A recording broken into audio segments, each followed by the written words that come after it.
Hello,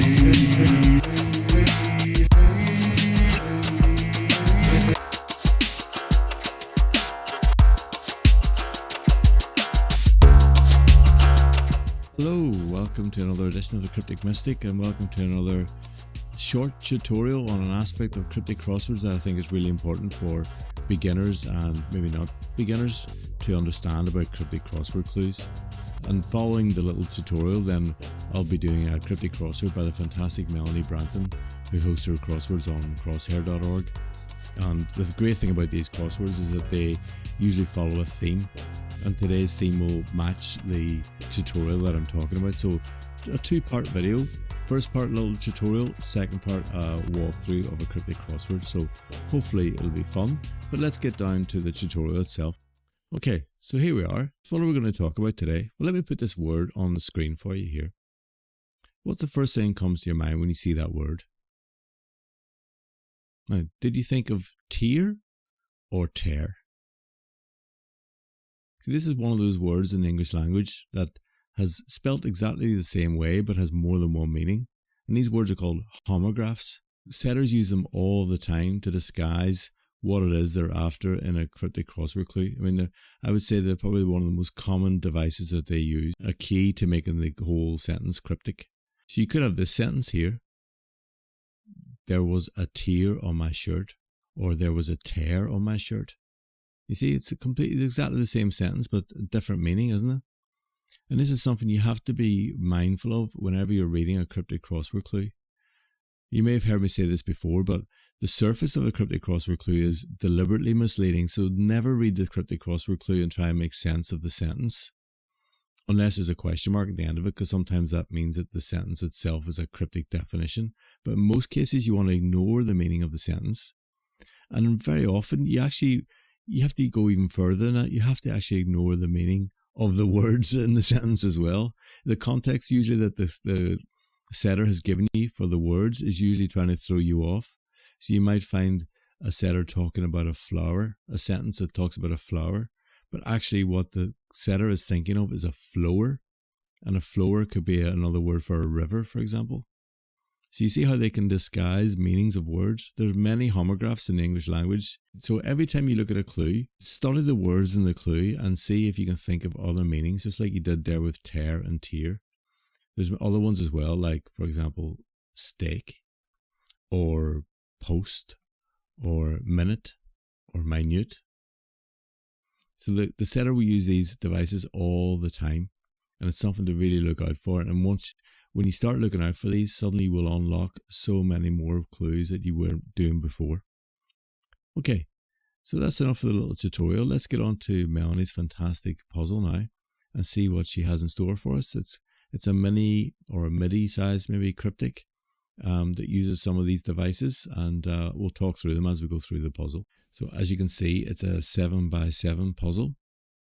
So let's get going and see what we can make of it. I'll put a link to this puzzle in the video description as well if you want to play along. Okay, so for one across, exhibitors in the rain. What could that mean? I have no clue at this stage. I don't know. I can't see any wordplay here, so maybe a double definition. Don't really know what's happening there. So let's try 6 across. Admitted none were debt free.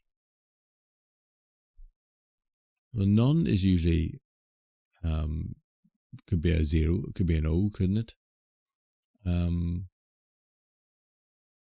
Oh, actually, I think I know what this is now. So look, this is a word for admitted, and then a way of describing if no one was debt free. Look, this word is, if you admit something, you allow it, don't you? So if admitted is allowed.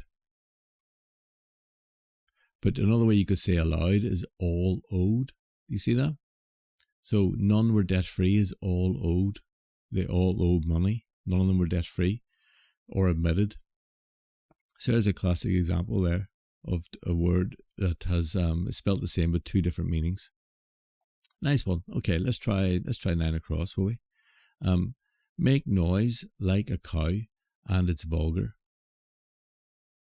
Well, I'm thinking you make a noise like a cow, that could be a moo. But another way of saying it would be a low as well, wouldn't it? I think this might be low, because if something's low, it could also be vulgar as well. So I'm going to go with low. It's like a double definition again type thing. Right, where we try now?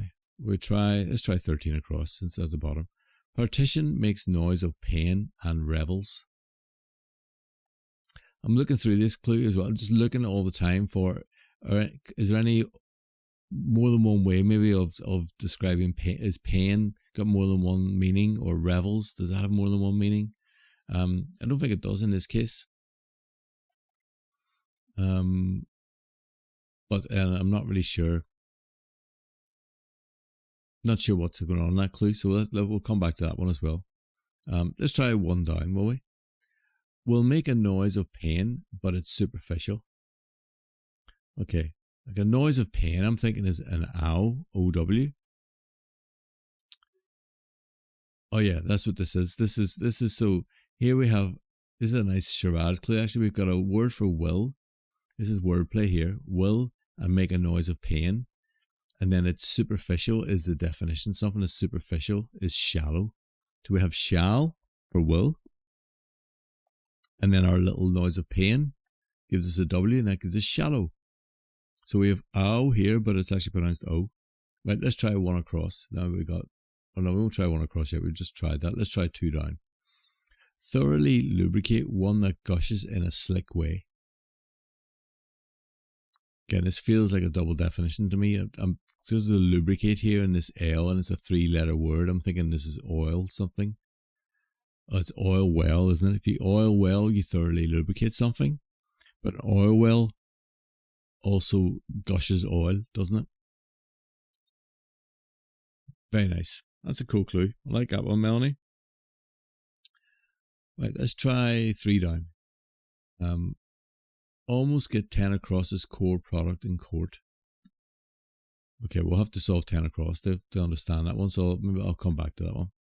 Let's try 4 down. They're only happy when they're hurting. They're only happy when they're hurting. I'm trying to think of something like sides, if you're laughing and your sides are hurting, but maybe not. Not sure. Let's try one we haven't tried yet. Let's try 8 down. Small to middling UK cereal. I'm thinking cereal might be the definition. That could be wheat, couldn't it? But I'm trying to see how this is small to middling.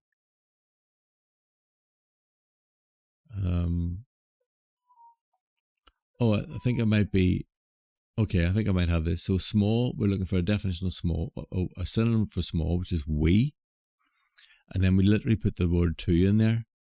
And that gives us, I suppose, a middling UK cereal, a Wheato. It's a brand of cereal in the UK, I believe. I'm saying I believe because I have no idea what a Wheato is. I imagine it's like some wheat product that's circular. I don't know. Cool. Right. Let's try 10 across. Pitchers or shepherds? So again, we're looking for a word that will have both these meanings. I think this is like a double definition type thing. I'm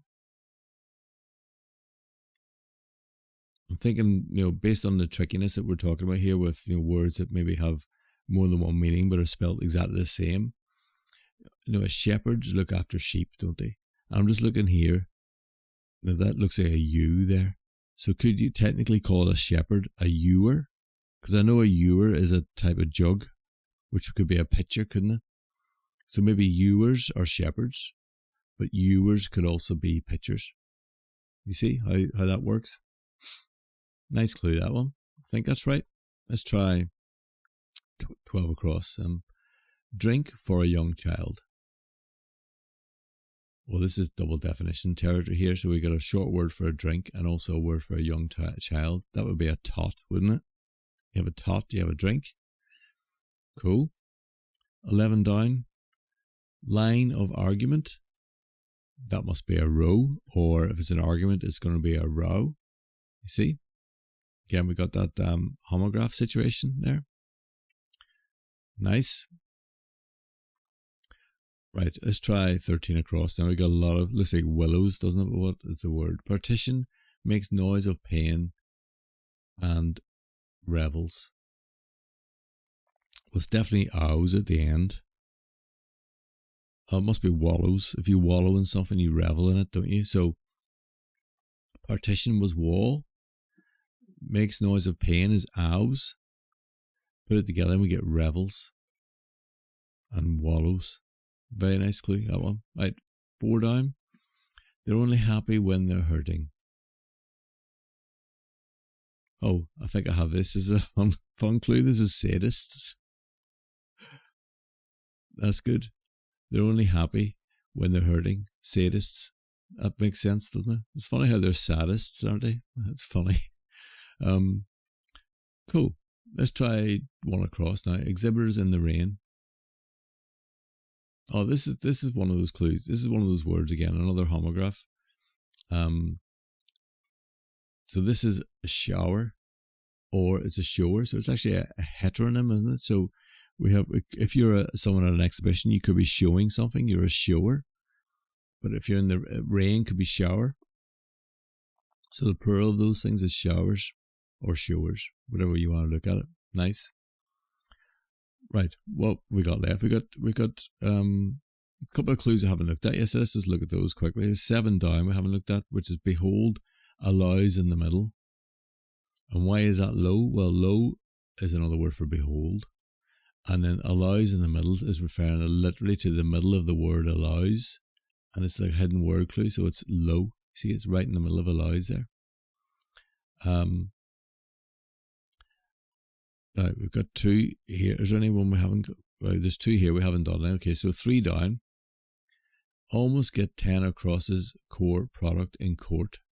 So this is a ewer's core product. Shepherd's core product would be wool, wouldn't it? Almost wool means take off the last letter. If you saw the previous tutorial I did, this is a classic remove the last letter type wordplay. So we take the last letter off of wool and we end up with woo. And that's the answer there. So woo is to court. So again, we got another homograph. Court can mean, you see here what Melanie's done. We're talking about something in court. So we're thinking something, in a crown court with a magistrate, etc. But actually court here means to date. So this is to court someone, to woo someone. See that? And what's 5 across? 5 across is lion, heart, moon. This is a nice little clue. Whenever you see a word with heart at the end of it, like sweetheart or something like that, then the heart is part of the wordplay. It's actually saying referring to the heart of the word I'm joined to. So we're looking at the heart of lion, which is Io. And Io is a moon of Jupiter, isn't it? So we put the O in here and we should be at the end. We are indeed. Fantastic. Well, that was a lovely puzzle from Melanie. Hopefully it showed you some of the things I was talking about at the beginning. But just as a recap, remember, just when you're looking at a puzzle and you're looking at the clues, one thing you're doing is ignoring the surface reading of the clue.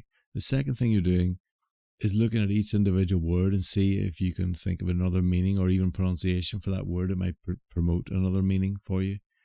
It's usually what the setter is actually talking about. They're trying to disguise what they're after. So just try and bear that in mind with your future puzzles.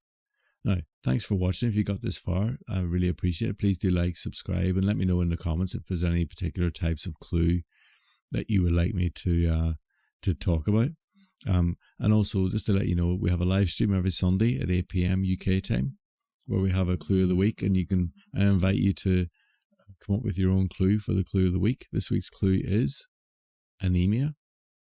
We're very nearly at the end of completing our whole cryptic mystic crossword, but now part of the live stream as well, which is a really fun part. We have we create a short, like a MIDI or mini cryptic in real quick time. So everyone who participates in the live tries to come up with clues to fill the grid, basically. Really good fun. So come along. The last couple of ones we've done have been brilliant, and you can find those puzzles on crosshair.org actually.